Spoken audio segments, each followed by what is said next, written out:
gashes in my stomach are constant reminders of what I went through. But if you're wondering if the whole thing scored me pity points with my crush, just so you know, it definitely did.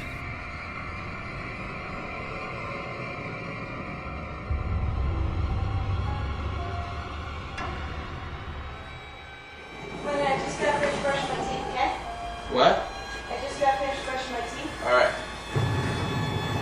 If you want something for the refrigerator, you can grab anything you want. Alright. Hey, how are you? Hey, how are you doing? Good. Why don't you have a seat back in the stool for me?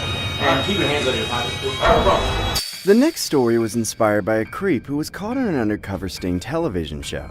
This is no different from the other creeps who get caught in the operation, but what makes him stand out was his bizarre resemblance to the Simpsons character Bart Simpson. Here's a dramatized animation inspired by this individual. The story I'm about to tell is by far the most terrifying thing that has ever happened to me.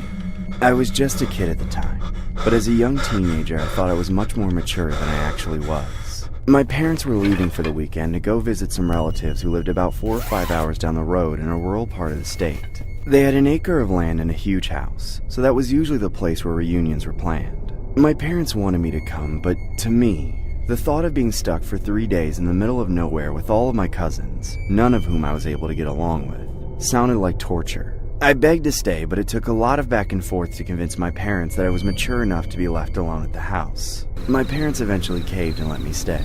I clearly remember the sternness in my mother's voice when she told me not to answer the door for anybody, for any reason, no matter what. Despite the abundance of caution my mother tried to give me, for the first few hours everything seemed fine. It wasn't until my parents texted me around nightfall that they arrived at the relative's house that the reality of the situation set in. That's when it hit me that my parents were a full 4-hour car ride away from me, and the darkness of the house after sundown was a lot more eerie than it ever seemed. I felt like I was in a cave. Every sound I heard outside sent chills down my spine. Every creak of a floorboard, every rustling of the leaves. They all gave me the sensation that I wasn't actually alone, even though that seemed totally irrational. To cover up my paranoid, heightened sense of hearing, I turned on the TV and started watching my favorite show at the time, The Simpsons. My childhood cartoon gave me a sense of comfort and safety, until I heard several loud knocks coming from the front door. It was so loud I could feel the vibration through the floor.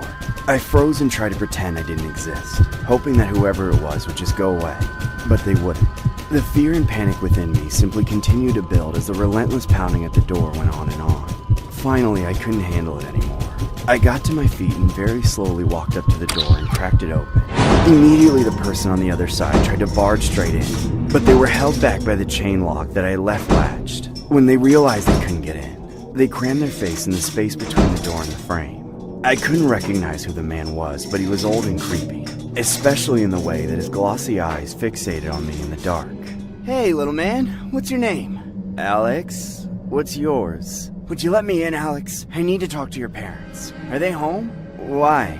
Why do you need to talk to my parents? Oh, are they not here? You must be the man of the house then. It's okay, you can let me in. I'm your neighbor. I just need to borrow your lawnmower. It was in that moment that I finally realized that none of this was adding up, and that I'd made a mistake by even answering the door.